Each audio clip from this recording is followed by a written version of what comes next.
His career as a grad assistant, Michigan State under Nick Saban. Bill Belichick, 6 trophies there. Several seasons, NFL head coach, Broncos and Raiders. Josh McDaniels is now joining us. We've never officially met. I think you may have come on before when you were the Raiders coach. You were coming on the Zoom time during COVID, that kind of stuff. I got so many things to ask you. Let's start with this. So we watched these young quarterbacks. I thought Peyton and Bo Nix was a good fit. I worried greatly about Caleb and Chicago's history.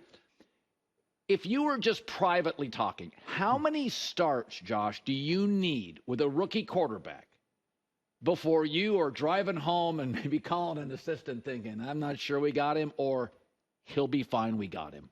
I think you need to give it time.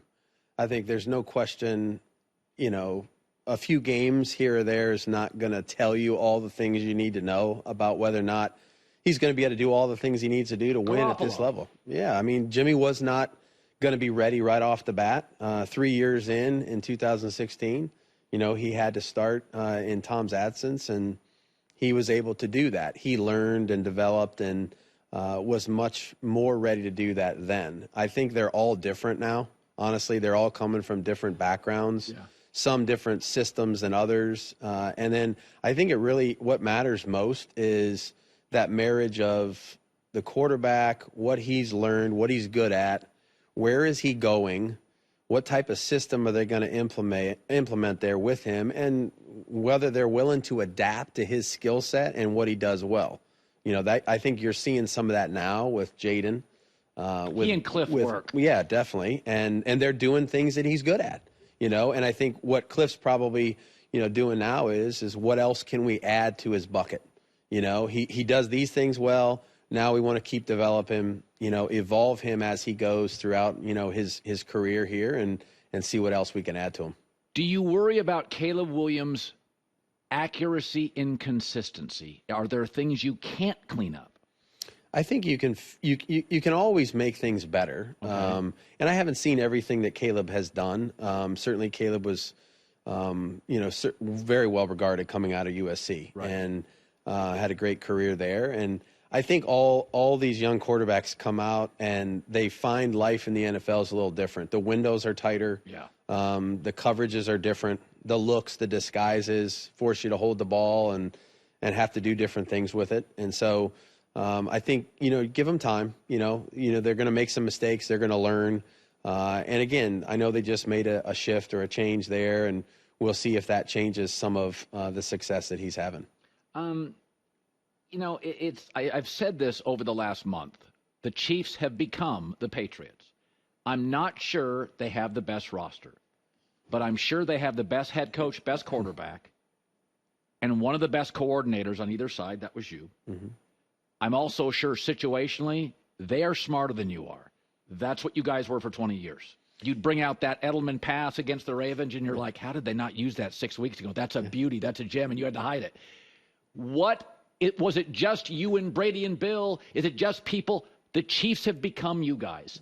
Yeah. They're not always the best team, but they literally play their best football, goal line stand, late third down. Yep. What is it? What's the field goal. They could have done that in the first quarter. Yeah. They hid that puppy until the last play of the game. Yeah, I think they care about winning. I think they have a lot of guys that are selfless there, and Andy, he's obviously been doing this for a long time, and he's got that entire culture, buying into winning's the only thing that's really important at the end of the day. And you saw it with Kelsey early in the year, wasn't catching a lot of passes, right, but you didn't hear about any bickering or complaining or anything like that, because I think they've really figured out, what's most important is how do we play as a team against this opponent this week and be victorious. And so I think Pat's matured. He understands what he needs to do each week. Some weeks it's throw 46 times for 350 yards. Other weeks it's throw for 150 yards and 1 touchdown, but Patrick's kind of put his ego aside. Not that he ever had one like that, but he knows that I have to play a certain way to give our team the best chance to win. I thought Tom did that for years and years in New England. And it's just going to be hard to beat them. You're going to have to play your A game. You're going to have to be really good situationally, really good situationally. And you're going to have to, fight tooth and nail to outcoach them, which is very difficult for anybody to do. Owners are all billionaires now. Robert Kraft, like Jerry Jones when they bought the Patriots, I mean, they were bailing water to just make rent, right? Now they're all billionaires. Firing a staff is a rounding error. Moving off coaches, David Tepper in Carolina. 5-6 games in, Robert Saleh, see ya. It feels like owners' wealth has created more of an impulsive feel, and that staffs are feeling it. Staffs are tougher. Did you never felt that in New England, but you probably felt it with the Raiders. Mm-hmm. Do you think it's affecting coaching in this league? You're forced to be impatient because they're impatient. I think you definitely have an urgency that you feel now in the league. I don't know. You're right about the New England situation. I never felt that. I felt urgency to do my best. Right. I think we all did, to try to win.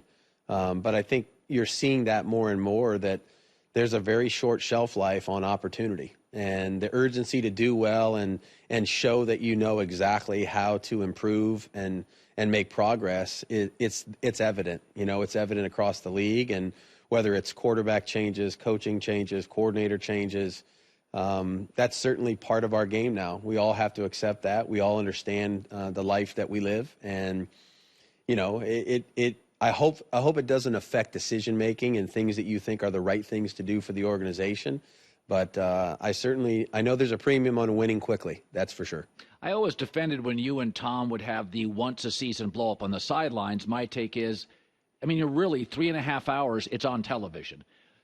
I'm on television. There are public jobs. Mm-hmm. It's not always pretty. You're doing stuff live. I can't hide in an accountant's office. Yeah. During the week, though, with you and Tom, when would you present the game plan? Mm-hmm. Was it a give and take, a back and forth, or would you present the install on Tuesday, Wednesday, Tom goes along with it? Did Tom push back a lot on installs? I think the more Tom played, the more success he had, the more he understood what he liked and what he didn't like. It certainly became a huge back and forth for us. I have emails that are pages and pages long of things that he liked and things that he didn't like, and I think that's what you have to do nowadays, is when, the quarterback has thoughts and opinions and ideas of what he feels good about. Yeah. You certainly have to take all that in and then try to figure out exactly what's the right blend of things that fit that week against that team. And Tommy was not shy about giving input on those kind of things, and he earned every bit of it. And so we usually would be emailing on Monday, Tuesday, and then obviously we'd practice Wednesday, Thursday, Friday and try to nail it down. But we were emailing on Friday night and Saturday morning as well to try to finalize the game plan. And I just think that, when you have a guy like him, Pat Mahomes, Allen, Lamar, these guys that have certainly had a tremendous amount of individual success, team success, they've earned the right to give you their input, and you need to take that input in and try to figure out how to utilize it the best way. Bill had admiration and great respect for you, brought you back. Obviously, you had great success together. How often on the headset would Bill say, Josh, you're not doing that reverse here. Josh, we're running the football. Yeah. Or did he give you carte blanche? He was really good about letting you kind of get into the rhythm and flow of the game. He may say, hey, can you stick a run in here? I want to get it down to the 2-minute warning. Something like that situation. Or he would say, hey, you got 4 downs here to get the first down. It's 3rd and 3 and, at the 37. Hey, you got 2 downs. Go ahead and try to do whatever you want to do here. But he definitely did a great job of just guiding us. Yeah. He didn't overdo it on the headset. It's hard to do that. When you got a guy in a rhythm, he's calling plays, he's trying to set things up.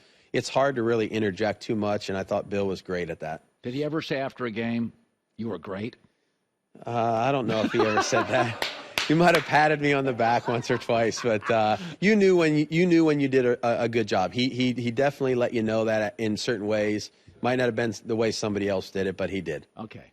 You felt respected. I did, always. I'd love to have you back. Anytime you're around, family's in town. Yeah. I know your dad, you said, occasionally watches the show. That's right. And he must be bored out of his mind. He's just, no, I appreciate that. Hi, Dad. Yeah. Josh McDaniels, please come again. Thank you. All right. Appreciate it. Hi, everybody. It's me, Uncle Colin. Subscribe here to get the latest from the herd, including exclusive behind-the-scenes videos, and more, wherever you may be, however you may be watching.